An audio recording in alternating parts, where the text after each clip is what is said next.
Welcome to Anomicon 2025, and this is my presentation of humanoid encounters. My name is Nomar Slevik, and I am a writer, researcher, and lover of all things paranormal. And what I've got for you today are 5 mini-documentaries on humanoid encounters in the state of Maine.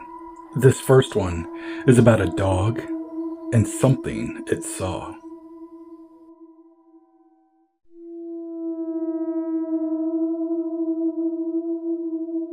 It was a clear night, a little over 60 degrees on July 15th, 2009. A woman was talking with her stepfather on the phone while she was outside.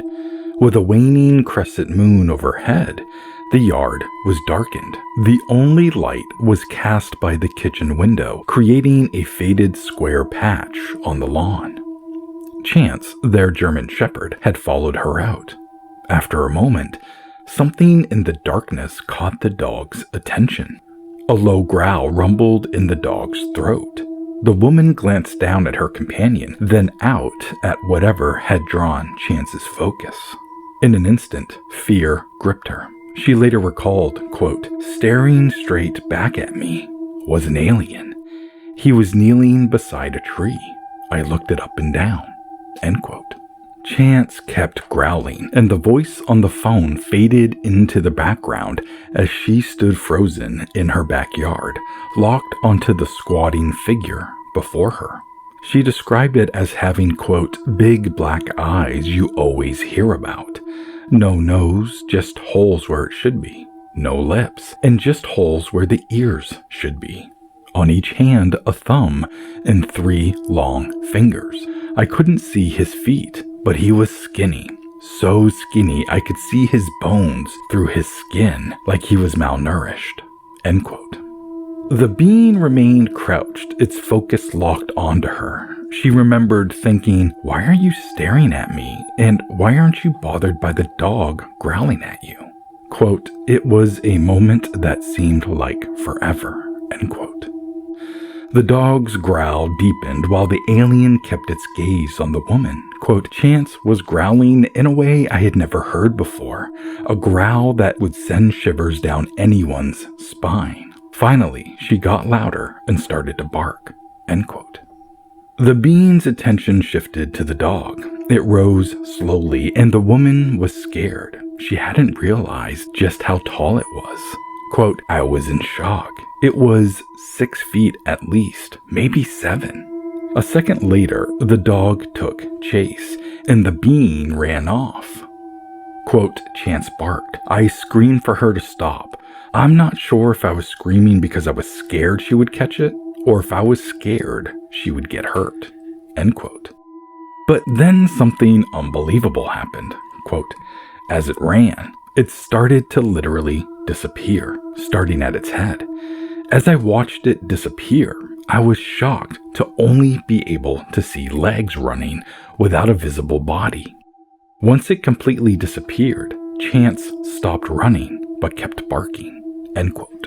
The sight of the vanishing alien terrified her. She ran to get her boyfriend and told him everything that happened. He could see how shaken she was, and he believed her. Together, they went outside to look for evidence. Quote, "We looked for footprints in the dirt. Nothing. There was nothing," end quote. They brought Chance inside, and despite spending the rest of the evening with her boyfriend and the dog, the fear stayed with her. Quote, "I then tried to deny it to myself. I didn't just see that," end quote. But she had, and the sighting continues to haunt her. Quote, "I've pushed it out of my mind for years, and now, at night, I can't lay in bed without thinking about it. The way he stared at me shook me to the core. I just kept wondering, why? Why was he there? Why was he staring at me? I wish with all my heart I had never seen that," end quote.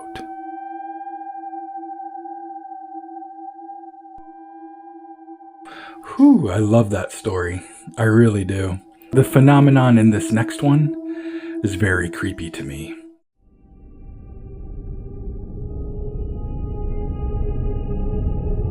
In the summer of 2016, Sam, a pseudonym, moved to 15 acres of land in central Maine that a friend purchased. The plan was to spend the summer and fall turning the property into a cannabis farm. She had converted an old bus into a cozy mini home, and 5 others had joined the venture to help get the business up and running. For a time, she enjoyed herself and the work they were doing. One evening, after a long day of work, everyone had gathered at the community house, which was a double-wide trailer, to play board games and watch movies. Around 9 p.m., Sam decided to call it a night and headed out. Quote, "I was tired from work, so I said goodnight and began walking to my bus. It was very dark. The moon was not up yet. I was barefoot with no flashlight, but it wasn't a far walk and I knew I could navigate with my feet." End quote. A moment later, the sound of snapping twigs had broken the silence. At first, she thought it might be an animal rustling in the cannabis garden, but the sound was too close, too deliberate. It didn't seem like an animal at all. It sounded like footsteps. Human footsteps. Quote, "My stomach formed a knot when I realized that the steps had sounded distinctly bipedal. My eyes had been looking at my feet, but they shot upwards when I heard the noise." End quote. Standing before her was the strangest looking person that she had ever seen. Quote, "I don't remember seeing its legs, probably because my eyes shot up so fast and I was so stunned. It stood maybe 7 feet tall. When my eyes shot up, I was facing its chest, and I had to raise my eyes higher to see its face." End quote. When their gazes met, the witness gasped and struggled to take a breath. Fear had seized her, and she was unable to do anything but stare. She later described the creature as, quote, "whitish, not glowing, but its skin looked exactly like pale skin under moonlight. The form was humanoid, but very tall and skinny. It had no clothing. I saw a bare chest, slender arms, and the shape of a head. I don't remember ears." End quote. As she studied its face, as much as she could in her frightened state, she couldn't tell if it had any features at all. Quote, "I think maybe it did have facial features, but they were so subtle or sunken in that I couldn't make them out." End quote. She couldn't bear to look at the creature any longer. It stood perfectly still as she gasped for air, the fear locking her in place, silencing any attempt to scream. Finally, her body forced a deep inhale. When she looked back at the strange figure, it hadn't moved. It stood still like a slender, abominable statue, silently watching her. After what seemed like forever, her fear finally loosened, and she ran back to the community house. She burst through the door, telling everyone what she had seen. She was visibly shaken, but they offered plausible explanations, perhaps a thief in the marijuana field. And she supposed that was possible. And maybe she scared herself into believing the intruder was something otherworldly. But dismissing it outright felt like gaslighting herself. She knew she had experienced something strange and wrestled with the logic of it. She later reflected, quote, "I consider myself a skeptic, and I think it's possible that my mind was playing tricks on me. But then again, I had never been afraid of the dark or anything like that. This was probably the strangest experience of my entire life, and to be honest, it haunts me." Though years have passed since that awful summer night, the memory remains vivid. Sam never saw the creature again, and no one else in the group reported seeing it either. But the experience left its mark. I can imagine her wondering if that creature still lurks near that garden in central Maine, standing perfectly still, waiting for the next unwitting visitor to cross its path.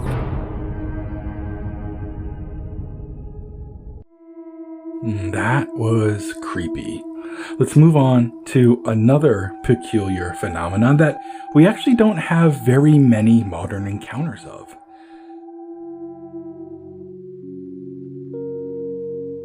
In the summer of 2019, Sean and his girlfriend Brittany were camping along the banks of the Kenduskeag River in Bangor, Maine. After a day of fishing, they settled in for the night. But around 2:30 a.m., something woke Sean. Quote, "I noticed a faint shimmery oval on the tent wall, about the size of a dinner plate. Thinking my eyes must be playing tricks on me because it was so late, I rubbed my eyes a couple of times to get a clear view. To my surprise, it was still there." End quote. The light had a blue hue and hovered near the tent before slowly moving backward and vanishing. Brittany remained asleep, and Sean, not wanting to disturb her, didn't mention the strange sight. Then it returned, and it wasn't alone. Quote, "I know how unbelievable this sounds, and I probably would have my doubts believing this too if I hadn't seen it for myself. The blue one came back with a green one and a red one and at least 2 white ones that I noticed." End quote. Sean was scared and unsure of what to do. He tried to convince himself that the orbs were just reflections from nearby homes, but he knew that wasn't possible. He watched as the orbs aligned in a row and hovered eerily close to the tent. The colored ones moved slowly forward, while the white ones rose and danced high above the tent in an almost ethereal display. To Sean's disbelief, the orbs passed through the tent wall and hung in the air above Brittany. They lingered silently in front of him. Desperate to prove he wasn't imagining things, he shook his girlfriend awake. He needed her to see what was happening. When she opened her eyes, she saw the strange lights above her and screamed. Quote, "She was so shocked and scared that all she could do or say was, yeah, hell no," and threw her head under the covers and curled up to me as tight as she could, trembling with fear. End quote. The green orb floated closer to him. Then a thought, not his own, entered his mind. Quote, "Don't be afraid. We are not here to harm you." End quote. Instead of offering reassurance, it only deepened his fear. Quote, "It's hard to describe exactly the fear and panic and helplessness I was going through. This was really happening, and these things clearly had a consciousness, because not only did they have deliberate and organized movement, they could sense my fear and were trying to calm me down." End quote. He could no longer ignore that the orbs were sentient. As if to confirm his thought, the red orb responded when he offered his hand toward it. Quote, "I got a childlike sense from it, and it slowly came closer to my hand, kind of like a kitten would approach, with curiosity and caution." End quote. As it got closer, the orb began to change shape. Sean's eyes struggled to process the transformation, but eventually it became clear. Quote, "By the time it got to my hand, it looked like what I could only describe as a little pixie or fairy. A tiny humanoid figure with slender wings like a dragonfly, still made of red light, but a defined figure." End quote. Sean tried to tell Brittany what was happening, urging her to look at the being, but she refused. Instead, she kept her head firmly buried beneath the covers, too afraid to face the unfolding strangeness. In what felt like an unexpected act of understanding, the tiny figure retreated, backing away from Sean's outstretched hand. It shifted back into its previous orb-like shape and rejoined the others.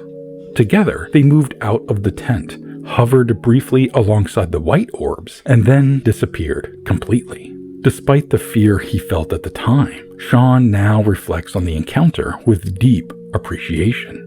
Quote, "It is by far the most amazing and unbelievable thing I've ever witnessed and encountered in my life. So I can tell you firsthand there was definitely something supernatural and spiritual along the Kenduskeag stream." End quote.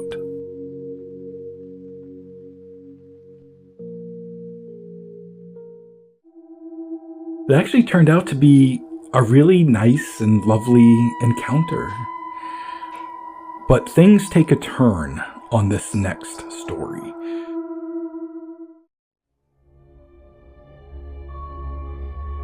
Around 7 p.m. in October of 1988, a truck driver was making his way down I-95. As he drove, an overwhelming wave of exhaustion hit him. The last thing he wanted was to drive while drowsy, so he pulled into a rest area just south of Medway, Maine. The parking lot was empty, but he always made sure to scan his surroundings for safety. Satisfied, he climbed into his bunk and settled in for a rest.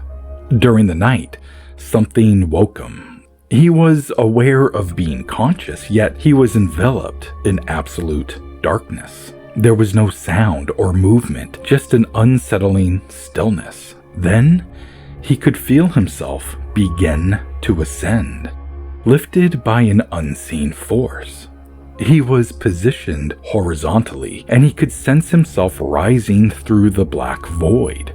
When the darkness finally gave way, he found himself in a circular domed room. Wisps of black mist curled around him before dissipating. Fully awake, he could no longer feel his body. He knew he was lying down, yet there was no sensation of pressure or touch beneath him. It was as if he existed only as a pair of eyes, a consciousness adrift in a space that defied all logic. Above him, a gray ceiling curved seamlessly into the walls, and the entire room was bathed in a light with no detectable source. To his left, a section of the wall seemed lighter in shade, a contrast that drew his attention. There was no fear, only an intense curiosity. Suddenly, there was movement. 3 figures emerged from that lighter section, stepping into the room in a way that defied physical barriers. The first was closely followed by the other 2, all identical in their strange, otherworldly appearance. He described them as the classic tall grays, thin with elongated limbs and oversized black, almond-shaped eyes. The first one leaned in close, staring at him with a cold intensity. He met its gaze, and in that moment, a voice spoke directly into his mind. Quote, "You are a byproduct of a botched abortion." End quote. The words sent a shock through him. He didn't respond. He just stared back as the entity stood and rejoined the others. Then, that same entity produced a metallic circular device, holding it up for him to see before pressing it against the left side of his face. A searing electrical heat spread through his jaw, down his neck, and into his arm and leg. It wasn't pain in the traditional sense. It was worse. It felt like his very essence was being drained. The intensity increased. It sent waves of unbearable energy through his left side. His heart pounded and panic took hold. He had to get out of there, had to escape the horror. Just when he thought he couldn't endure another second, everything faded. He was now drifting downward through the same black void. Then, he was back in his truck, awake, but the nightmare hadn't fully ended. His left side still buzzed with that weird electric sensation. He sat in the cab of his truck and stared solemnly into the night. He needed fresh air. Stepping outside, he could feel something above him. His skin crawled. He couldn't turn around. All that mattered was leaving, and he did just that. He drove 54 miles straight to Bangor, Maine, and checked into a truck stop. The next day, he replayed the experience over and over, trying to make sense of what happened and what those words could have meant. But deep down, he knew things had been strange for him since childhood. In that moment, he understood. Something had been taking him. since the day he was born.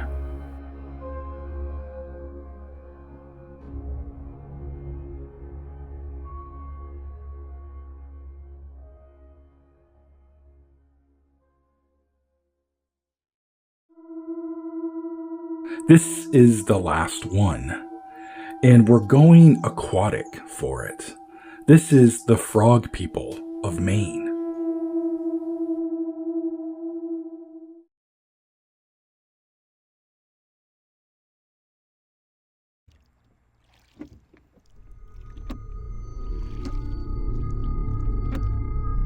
Duff Baker, an old Maine guide familiar with the rugged Piscataquis County area, found himself employed by Belmont Ellis, a New Yorker who hired him for the summer to, quote, cook, guide, and look after his camps and property, end quote. The two hit it off pretty quickly, though they didn't always see eye to eye, especially when it came to the paranormal. Belmont, the New Yorker, was a believer, while Duff was as practical as they came. One evening after a day of fishing, their discussion turned to the Silas Remick case. It was a well-known mystery in the area. Silas had disappeared 5 years earlier, leaving behind nothing but a worried mother and unanswered questions. Remick was 25 years old the year he went missing. Locals described him as, quote, possessed of not one bad habit. He was a faithful worker, early and late. He had acquired a good common school education and was credited with being the most well-read man in the neighborhood, end quote. When he wasn't working, he liked to fish, but he didn't go as often as he would have liked. There was an area he favored, a wild mountain stream not far from his home. Quote, its source was Devil's Lake, one of those peculiar mountain lakes often found set in a pocket high up in the hills of Maine, end quote. Locals often warned outsiders to steer clear of the lake, and Silas's father warned him of it too. Quote, there were strange, uncanny stories about this lake. It was a strange, unnatural-looking place. It was 4 or 5 acres in extent and said to be unfathomable in depth. It was rumored that gnomes and genies haunted the area, and they would lure visitors back day after day until one day they'd never return home, end quote. Silas never took much stock in these stories, and after his father passed away, curiosity got the better of him, and he ventured to Devil's Lake for some fishing. He quite enjoyed the area and caught plenty of trout, so he kept going back. His mother began to notice how often he was gone, sometimes neglecting his work around the homestead. She spoke to him and the frequency of his trips. He apologized and promised to do better, but he didn't. He kept returning to Devil's Lake. Quote, it was a terrible source of trouble to his mother, who did the best she could and said nothing about it to the neighbors, end quote. Then, one day, Silas didn't come home. Night fell and his mother grew worried. She went to the neighbors, then to the ones beyond them. They put together a search party and began retracing his steps. Quote, they went to the stream and followed up the well-beaten path to the falls of the gorge, but found no trace of him, end quote. Eventually, they followed the path leading up to Devil's Lake and found his hat, rod, and what was left of his trout. Quote, there was no evidence of a struggle and no tracks of any large animal enough to molest him. A further search of the entire gorge failed to reveal any trace of him, end quote. Defeated, the search party returned to deliver the news to Silas's mother. She cried and feared the worst. She knew the rumors of the lake and hoped the haunters hadn't claimed her son. Searchers went out day after day, much like Silas's own outings, but after weeks of effort, no sign of the man was ever found. They even tried dragging the lake, but its depths made the task impossible. Months went by, and then his mother passed away. Friends and neighbors often spoke of the family and the tragedy that had befallen them. The legend of the lake only grew after this, and no one dared go near it again. Belmont said to Duff, quote, "What have you got to say about that? If there is nothing supernatural, then what become of Silas Remick?" End quote. Duff scoffed at the idea and offered, quote, "There is nothing to say because the boy was drowned and that is all there is to it." End quote. With a roll of his eyes, Belmont leaned forward and the two went back and forth, both fierce in their beliefs. Finally, Belmont sat back, a smile spreading across his face. Duff could almost read the thought forming on his lips before he spoke. Quote, "I've got a curiosity to see this place. Do you dare go?" End quote. Duff dared. The day began with rain, stifling their plans for an early start. By afternoon, the skies cleared and the pair set off on their journey. They hiked to Silas's stream, carrying their canoe, and followed the path that the young man had 5 years prior. Along the way, Duff pointed out the places where searchers had combed and where Silas's belongings had been found. The climb to the gorge was steep, but they took it bit by bit, pressing on until they finally arrived. Quote, Belmont was startled at the uncanny wilderness of it. As he looked it over, it appeared to him to be the crater of a long-extinct volcano. The mountain wall rose straight up on one side of it, but on the other there was a narrow, shelf-like passageway overgrown with low scrub. End quote. They walked along the lake's edge until they found a suitable area for launching the canoe. They paddled out in silence, a heaviness between them, knowing the lake was most likely Silas's final resting place. It was warm and the air was still. Quote, there was a sharp break in the water a few feet in front of the canoe, and out shot something several feet in the air. It glinted for a moment in the sun and fell, hurtling back, slap on the water, almost within a hand reach of Belmont. End quote. After the commotion, the small waves slowed and an object floated in front of them. It looked like a bottle, and Duff reached out and fished it from the water. They paddled back to shore. The bottle turned out to be a cloudy old pickle jar. Once on land, Belmont popped the cork top and reached in, pulling out what looked like papers. They were wet and covered in handwriting. He spread them out to dry, and after a while, Duff picked them up and flipped through them, pausing in some places to read more closely. Then he jumped to the end to see if it had been signed by its author. It had. It was a letter from Silas Remick. The following is a portion of Silas's letter. It has been edited for clarity and readability. Quote, I know not the place, the hour, day, month, or year. I only know that I live and think. I will set forth as clearly as I can what has been my terrible fate. The first time I went up through the gorge to the Devil's Lake, I went to satisfy a long-time curiosity. I saw nothing remarkable other than the place itself. A day or two later, I had a strange desire to go to the lake again. I shook it off for a day or two, but on the fourth day, I had to go back. I had been going there a month before I saw the frogmen. They were standing on a shelf of rock, not far from the side. At first, I thought they were men.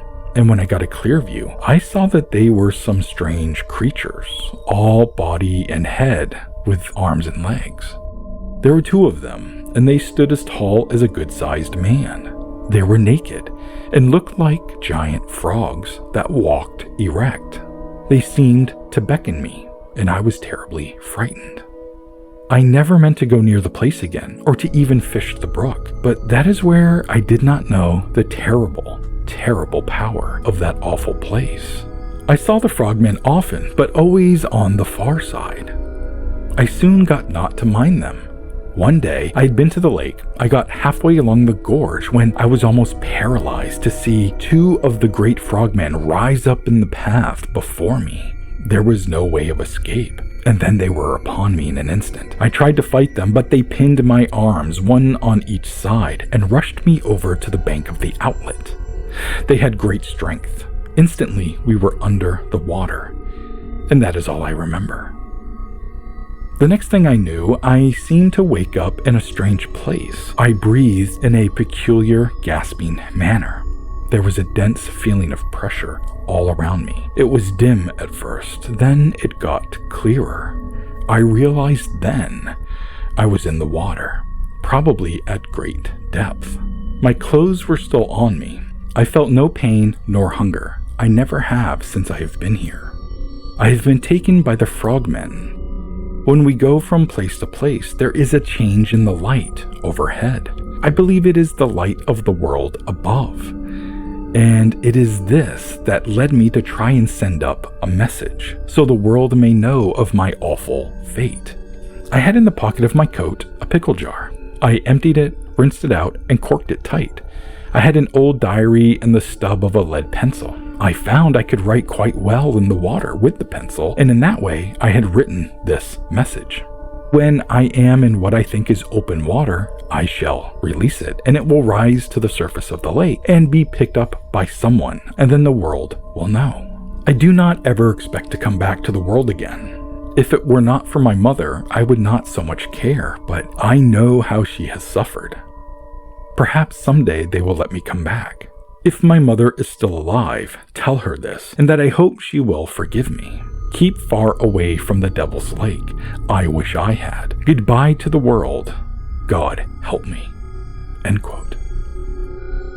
The ending of the letter left a silence between the two friends.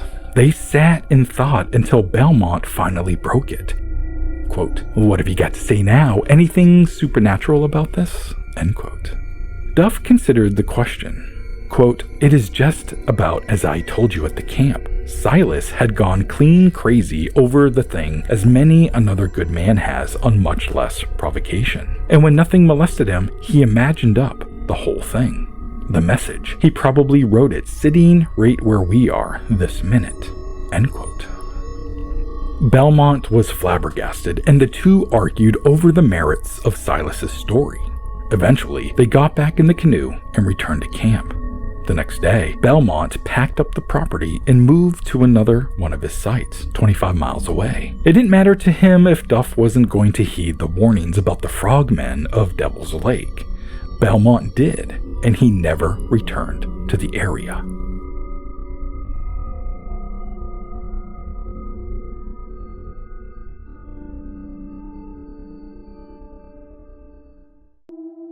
Thank you so much for watching my presentation for Anomicon 2025. Shout out to Ryan Sprague, shout out to all the other presenters. Wildly fascinating stuff. Again, my name is Nomar Slevik, and I've got a new book out called Humanoid Encounters, and I'm sure the link will be below.